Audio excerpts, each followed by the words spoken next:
कैसे हैं सब लोग। पेज नंबर 14 डिस्कस करते हैं।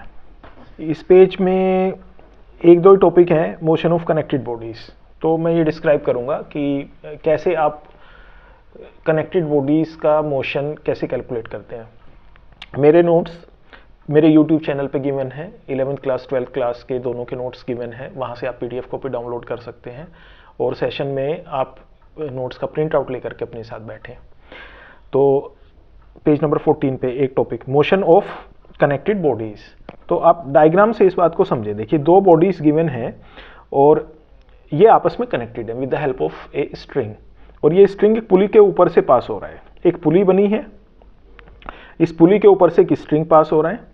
स्ट्रिंग के एक एंड पे एक मास कनेक्टेड है और स्ट्रिंग के दूसरे एंड पे दूसरा मास कनेक्टेड है। तो एक बड़ा मास, एक छोटा मास है। बड़े मास कैपिटल M से डिनोट किया है, छोटे मास को स्मॉल m से डिनोट किया है। तो कैपिटल M मास का वेट लगेगा उसके ऊपर। कितना होगा उसका वेट? उसका capital M into g, where g is gravitational acceleration, और स्मॉल m मास के ऊपर में उसका वेट लगेगा डाउनवर्ड डायरेक्शन में। और उसका वेट कितना होगा? उसका मास है स्मॉल m, तो स्मॉल m इंटू जी। तो इसमें ये फोर्सेस हैं, वेट आर फोर्सेस। तो ये दोनों फोर्सेस कैपिटल M मास के ऊपर भी और स्मॉल m मास के ऊपर भी, दोनों के वेट नीचे की तरफ लग रहे हैं, अर्थ के सेंटर की तरफ, यानी कि डाउनवर्ड फोर्सेस लगी हैं दोनों के ऊपर। तो एक फोर्स ज़्यादा है इसमें, एक फोर्स कम है। कैपिटल M G फोर्स ज़्यादा है क्योंकि वहाँ पे मास की वैल्यू ज़्यादा थी, और स्मॉल m मास की वैल्यू कम थी, तो इसकी फोर्स कम है। तो किस तरफ मोशन होना स्टार्ट हो जाएगा इस कनेक्टेड बॉडीज़ का? दोनों ही बॉडीज़ में मोशन तो एक साथ ही होगा क्योंकि दोनों बॉडीज स्ट्रिंग से कनेक्टेड है। ऐसा तो नहीं हो सकता कि एक बॉडी में मोशन होने लगे दूसरी बॉडी में मोशन नहीं हो। तो स्ट्रिंग से कनेक्टेड दोनों बॉडीज में मोशन होगा। अब ये मोशन की लेकिन डायरेक्शन क्या रहेगी? तो ये कैपिटल M G की डाउनवर्ड डायरेक्शन में जाएगा क्योंकि वो फोर्स ज़्यादा है, वो फोर्स की डायरेक्शन में जाएगा। और जो ये हल्के वाला मास है, छोटा मास है, ये ऊपर की तरफ लिफ्ट होने लगेगा, और जो भारी मास है कैपिटल M मास, बड़ा मास, वो डाउनवर्ड डायरेक्शन में शिफ्ट होने लगेगा। तो हम इसमें इस सिस्टम का एक्सीलरेशन कैलकुलेट करना चाहते हैं। एक्सीलरेशन तो प्रोड्यूस हो जाएगा सिस्टम में if some net force is applied on a system. तो वो नेट फोर्स उस सिस्टम में एक्सीलरेशन तो लेके आएगी। नेट फोर्स अगर किसी सिस्टम, दो फोर्सेस अप्लाइड हैं यहाँ इस सिस्टम पे, एक दोनों डाउनवर्ड अप्लाइड है, एक फोर्स ज़्यादा है, एक फोर्स कम है। तो नेट फोर्स कितना हो जाएगी? ज़्यादा माइनस कम। तो ज़्यादा माइनस कम वाली फोर्स तो ये एक पर्टिकुलर डायरेक्शन में नेट फोर्स लग गई सिस्टम के ऊपर। तो ये नेट फोर्स क्या काम करेगी? ये इस सिस्टम में एक्सीलरेशन प्रोड्यूस करेगी। तो ये एक्सीलरेशन हम कैलकुलेट करना चाहते हैं। तो देखो इसको कैसे कैलकुलेट किया जाए।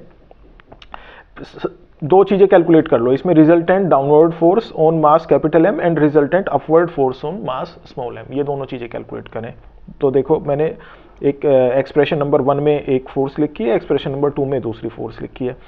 तो एक्सप्रेशन 1 में resultant downward force on mass capital M, ये कैलकुलेट की गई है। कैपिटल M मास में रिजल्टेंट डाउनवर्ड फोर्स लग रही है, तभी तो नीचे जा रहा है वो। तो ये रिजल्टेंट डाउनवर्ड फोर्स कैसे कैलकुलेट की जाए? कितनी फोर्स लगी हुई है इसके ऊपर? टोटल लगने वाली फोर्सेस कैपिटल M मास के ऊपर देखो कितनी है। टोटल दो फोर्सेस हैं, एक तो कैपिटल M G है, ये capital M G downward direction में लगी है, और दूसरी स्ट्रिंग में टेंशन जो अपवर्ड डायरेक्शन में लगी है।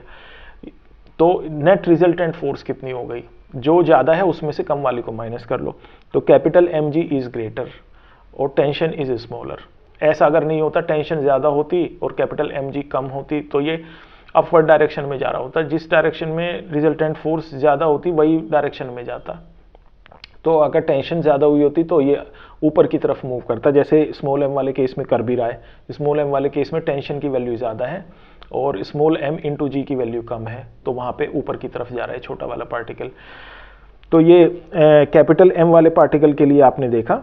तो इसमें रिजल्टेंट फोर्स है capital M into g minus T, और it is equal to capital M into a, where a is acceleration and capital M is mass of that particle. तो आपको ये एक एक्सप्रेशन मिल गया, capital M into a is equal to capital M into g minus T, expression number 1। इसी तरीके से आपने छोटे वाले पार्टिकल के लिए, स्मॉल m वाले पार्टिकल के लिए रिजल्टेंट अपवर्ड फोर्स कैलकुलेट की। तो रिजल्टेंट अपवर्ड फोर्स कैसे कैलकुलेट करोगे? तो नेट फोर्स कितने लगी है उसके ऊपर?